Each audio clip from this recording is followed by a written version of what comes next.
So, good morning, guys. Let's have begin. So, without any wasting our time, let's get started of the news of the 24th February 2023. Because friends, I get last time because I am a thief, guys. Yes, I can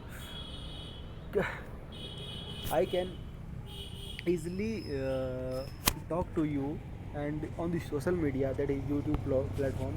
I can tell you I am thief because I what I stole. Do you know what I stole? I stole time. I stole time of this tight schedule for you, for me, to complete my videos. Promise to me. This is the promise to me, not to everyone or anyone else to do it better way. This is a promise to me that I can have a promise to myself. So let's get started. No country can come out of problems if its basic industry is terrorism. EM on Pak. In any apparent reference to the Pakistan External Affair Minister. EAM stands for External Affair Minister. S. Jaishankar on Thursday said no country can come out of its problem and emerge prosperous of its basic industry in terrorism. Replying to a question of the whether India will helping its western neighborhood facing troubles, Jaishankar said terrorism is the fundamental issue of India-Pakistan relationship, which one cannot avoid, and we cannot be in the denial of the fundamental problems. No country is ever going to come out of a difficult situation and become a prosperous power if its basic industry is terrorism, he said at Asia Economic Dialogue Fair organized by the External Affairs Ministry. If I were took at any big decision I am making, I will also look at what is the public sentiment. I would have a pulse what do my people feel about it, and I think you know the answer, he added. Pakistan is grappling with an economic crisis and has not been successful in getting an agreement with the multilateral institutions either. In the recent past, India has helped neighborhoods like Sri Lanka and its struggled to come out of its economic woes and regularly helps. But that is not the case in the Pakistan.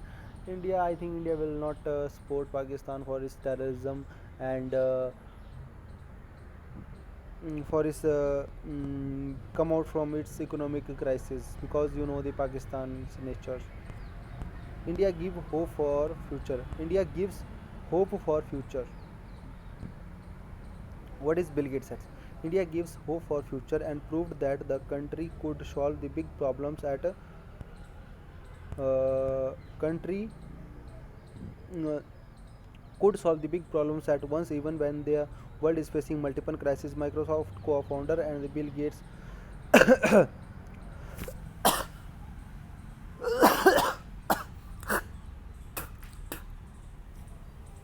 sorry guys, Microsoft co-founder and the Bill and Melinda Gates Foundation co-chair Bill Gates said his blog Gates Notes.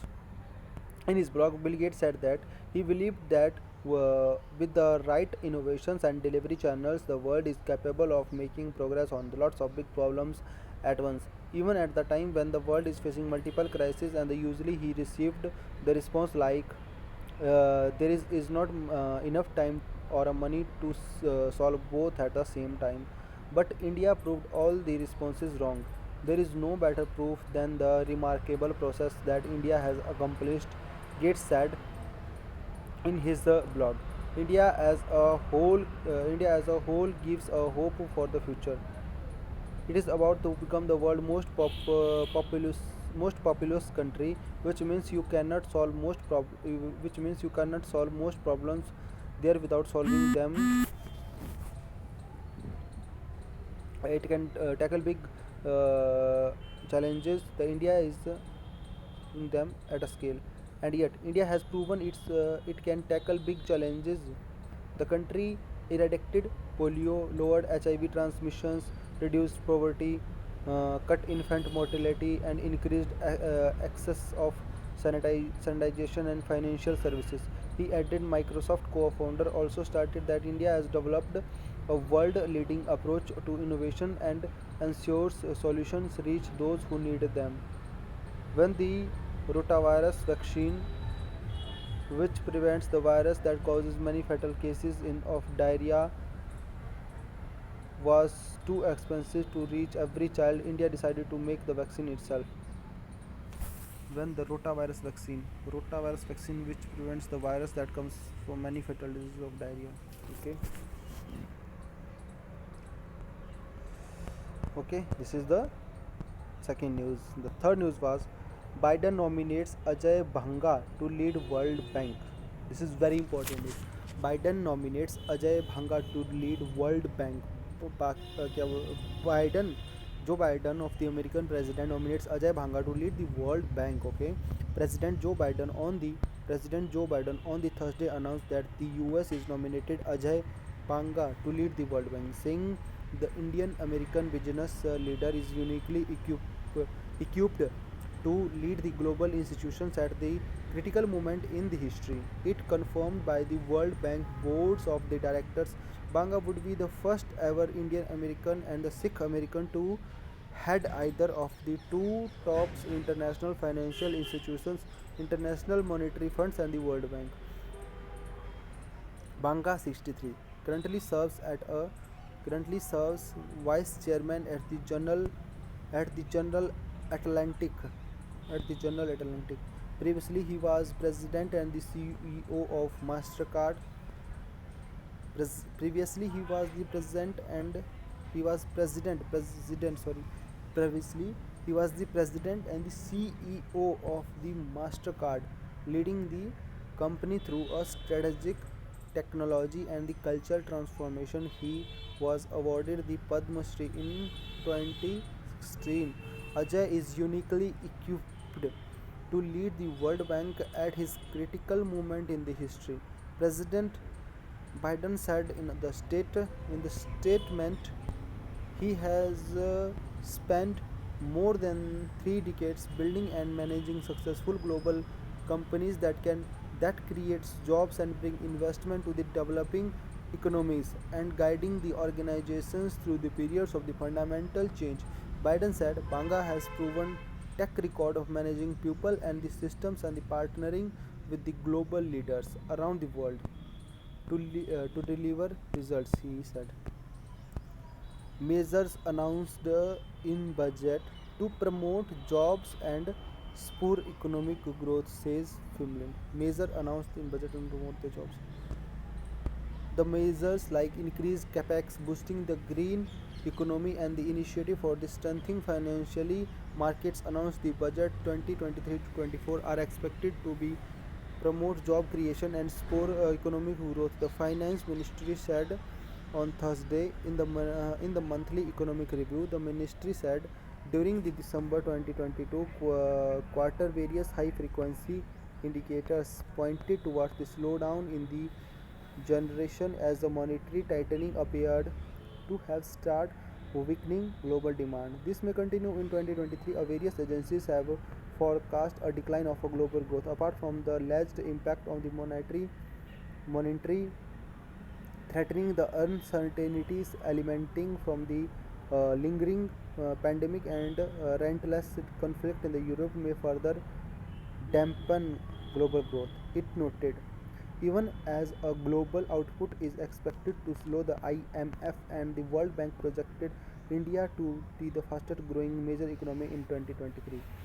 Okay. India faces the coming financial year with the confidence imparted by the underlying and overall macroeconomic stability while being on the alert against the geopolitical and the geo-economic risks, the monthly review said. The Economic Survey 2022-23 tabled in the Parliament ahead of the budget had penciled and the growth rate of 6.5% in the financial year 24. Okay, this is our fourth news and our fifth one. World Bank Presidents World Bank Presidents meets World Bank President World Bank President David David Malpass met Prime Minister Narendra Modi on the Thursday. During the meeting, President Malpass commended India on the maintaining solid growth during the global slowdown and encouraged further progress to improve the business, enabling improve environment and advance the energy transition. Malpass is in India to attend a meeting in G20 finance ministries and the governors of the central bank. Prime Minister Modi and Malpass discussed India in terms of Amrit Kal and the goal to achieve and sustain 8% growth as India approaches to 100th anniversary of its independence in the 2047. President Malpass noted the importance of increasing private sector investment and commercial credit and private sector investment and commercial credit growth as India builds competitiveness in the global value chains. Malpass encouraged the expansion of the capital markets and the more pathway to delisting the companies as steps to attracting large new inflows of the foreign direct investment. Malpass and Prime Minister Modi also discussed the role and cost of various subsidies and the importance of the targeted support of the small farmers and the vulnerable sectors. Malpass welcomed the government new budget and the recent stability of the rupee, which are both key steps to fast the sustainable growth. He expressed the World Bank Group's support the increase post for increased female labor force participation, expanded infrastructure, green finance, sustainable agriculture, and renewable energy. The West Bengal President, the World Bank President, and the Prime Minister Modi also discussed agricultural policies that could increase efficiency and the crops yield while better utilizing secure water and the electrical resources and the life initiatives the environmental awareness around the world. Okay, so the last news was very interesting, which is Sitaraman pitches the global framework to regulate crypto. Sitaraman pitches for global framework to regulate crypto. Okay, Finance Minister Nirmala Sitaraman on the Thursday pitched the global framework to regulate cryptocurrencies. Besides firming up base to tackle global debate vulnerabilities and strengthening multilateral development banks during bilateral meetings with her counterparts, including from US and Japan, ahead of G20 meetings. The finance minister of the G20 countries, which is a grouping of developed and developing nations, are here to participate in the 2-day meeting of the G20 finance minister and the central bank governor. Begins 24 February 24. Under the G20 presidency, India will be pressing for the global framework to regulate the cryptocurrencies ways to tackle the aggravated debt vulnerabilities facing the developing nations, mainly on the account of the continuing geopolitical tensions and the pandemic.